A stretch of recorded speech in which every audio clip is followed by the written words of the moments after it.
So this is the Murli of the 15th of April 1984, and the title of the Murli is The Three Stages of the Loving, Cooperative and Powerful Children. The three stages of the loving, cooperative and powerful children. Bap Dada is seeing all the loving, cooperative and powerful children. Among the loving children, there are those with different types of love. So, what are the three different types of love that children have? First are those who have become loving after being impressed by seeing the elevated lives of others and also seeing the transformation of others. This is also good. Yeah. But see, what is the speciality of the first category of souls?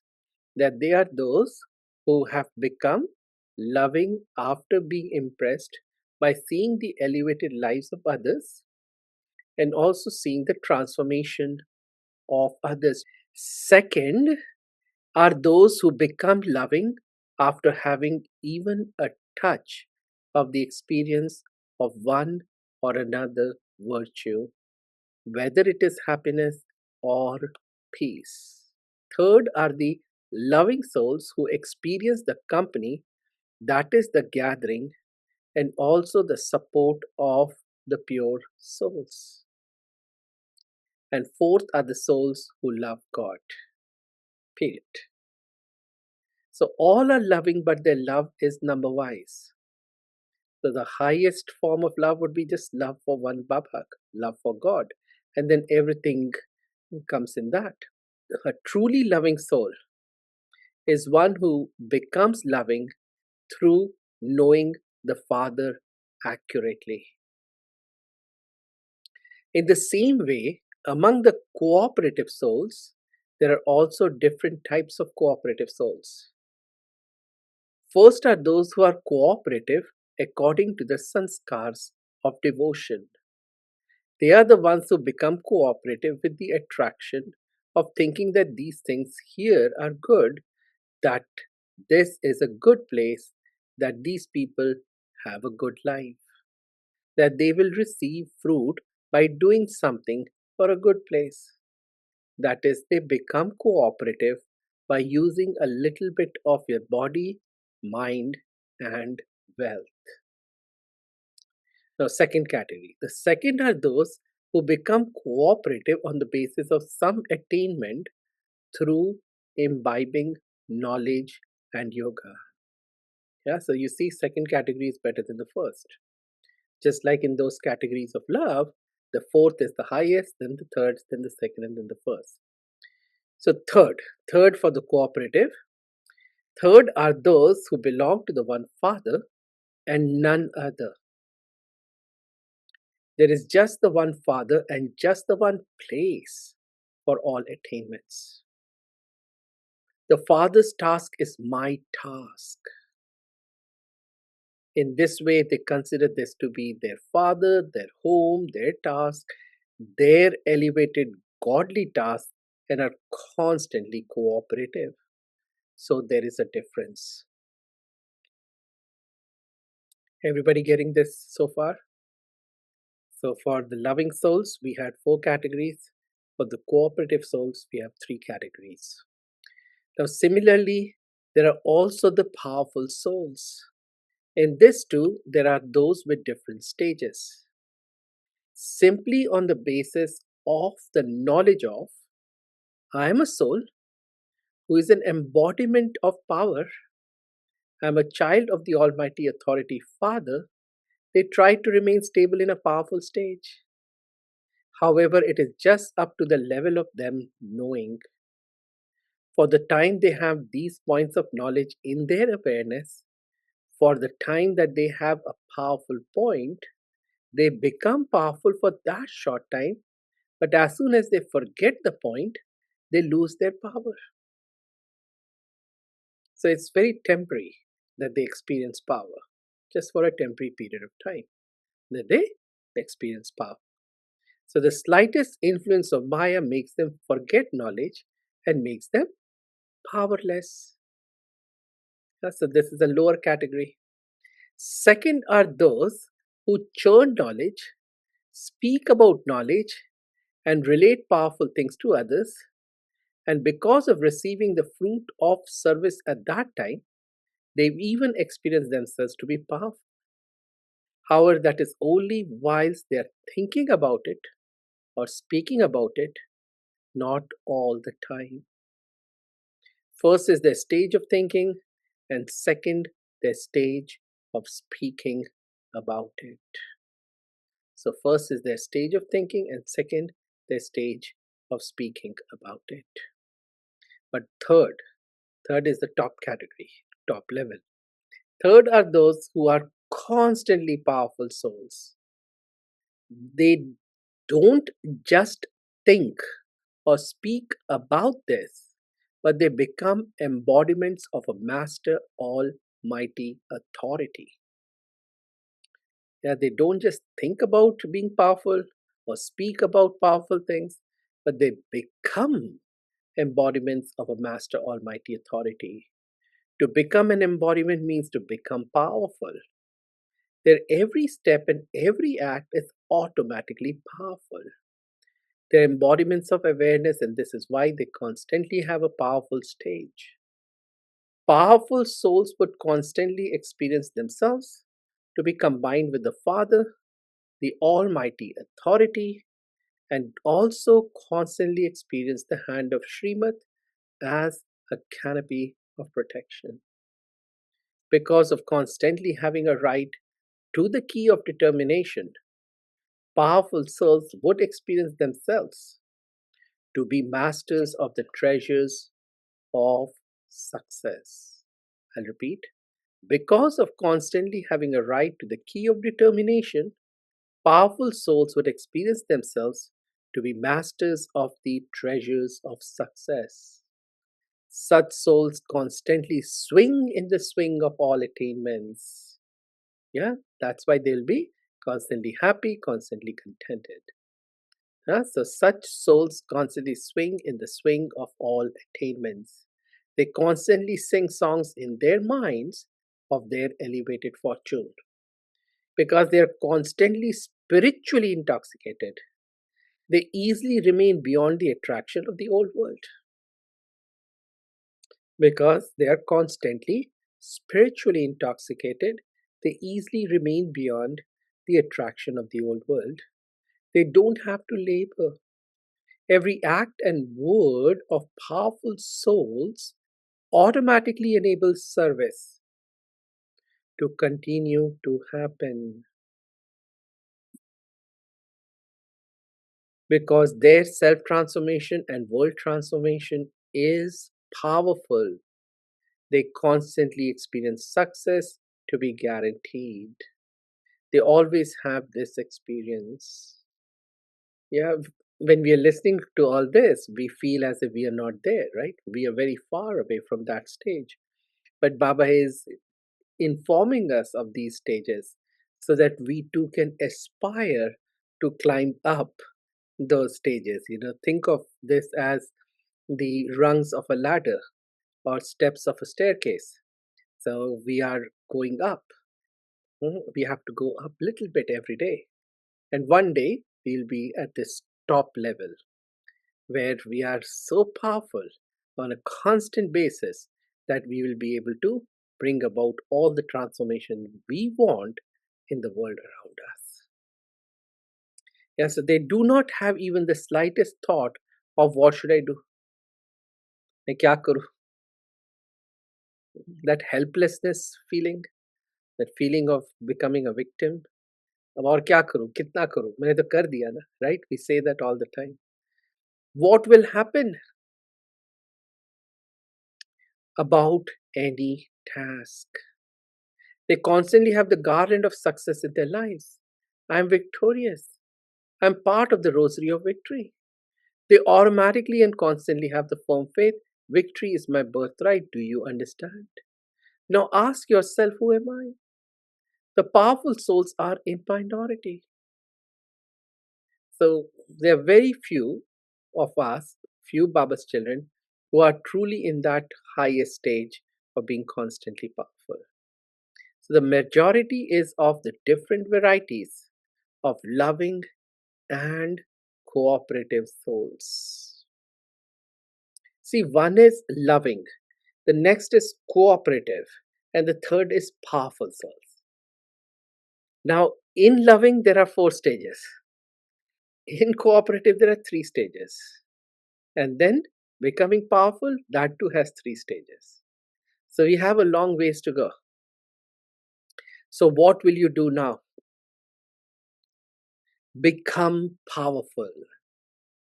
So, of course, become loving, become cooperative, and then become powerful.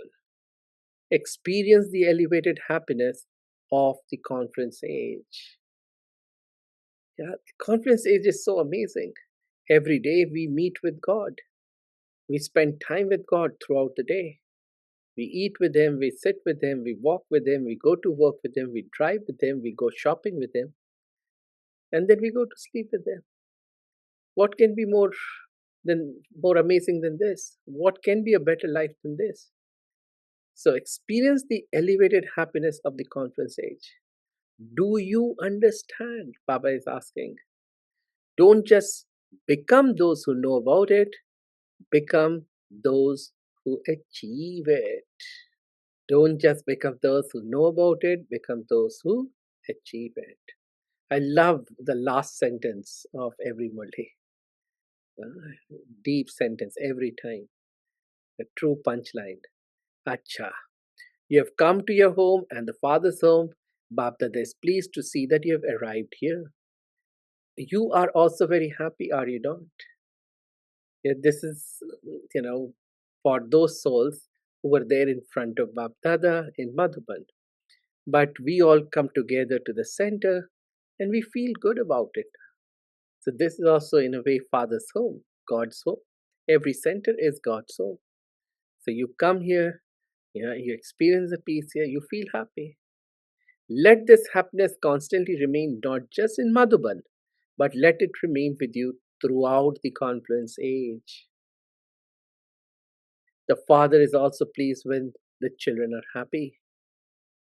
You have come from so far, far away, having tolerated a great deal, but at least you have arrived here. Yeah, in those days, travel within India was not easy, and even those coming from other countries, for them, travel was not easy either. So you tolerated the heat and cold, the food and drink, and arrived here. There were also dust storms. All of that happens in the old world anyway. Nevertheless, you received rest, did you not? Did you rest? If not 3 feet, you at least received 2 feet of space. Even so, you find your home, the home of the bestower, sweet, do you not? This place is better than the pilgrimages of the path of devotion.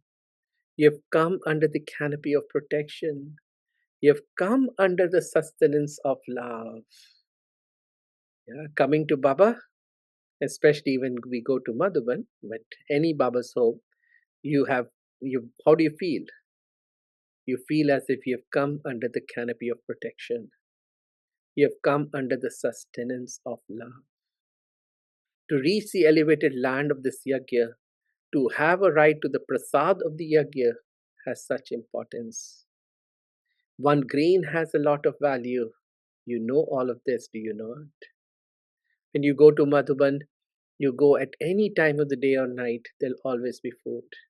Let's say you did not eat your dinner and you're feeling hungry now in the middle of the night. At 1 o'clock, you wake up. And normally, we don't eat, right? Normally, but let's say you weren't feeling well the whole day, or you were sleeping the whole day because of whatever other reason. Now, at 1 o'clock, you suddenly feel hungry and you just want to eat something. So, if you go to the kitchen, to the dining area, there will be some food. There is always some food left for anyone who comes in the middle of the night. Unbelievable but true. Yeah, even in our homes, this is not possible, right? So, one grain has a lot of value. You know all of this, do you not? Those people are thirsty to receive even one grain of prasad, whereas here you will receive a stomach full of Brahma Bhojan. Yeah, people say that this is prasad, just give me little bit. I have that value for prasad. And here we get so much, plate full of bhog. Back in Madhuban, if you go to Madhuban, the variety of food that you have every day. Yeah, and for double foreigners, for us coming from the West, the breakfast is just through the roof. And there is a center table there. Yeah, upstairs in the Gyan Sarovar, especially in Gyan Sarovar, they have this setup. In Panda Bhavan, there is that, a little bit of that setup, but not that much. At Gyan Sarovar, you will have one table which has all the different types of, greens. You would have cut tomatoes, cut carrots, cut the cucumbers. You'll have so many different types of sprouts. You'll have jams and sauces and olive oils and salt and this. My gosh, that center table is so good. And then you have different breakfasts. You have vegan breakfast, you have gluten-free breakfast, you have espresso coffee, you have your regular coffee, you have tea. My gosh, yeah, it's just so amazing. So you are so fortunate. Eat Brahma Bhojan with this importance.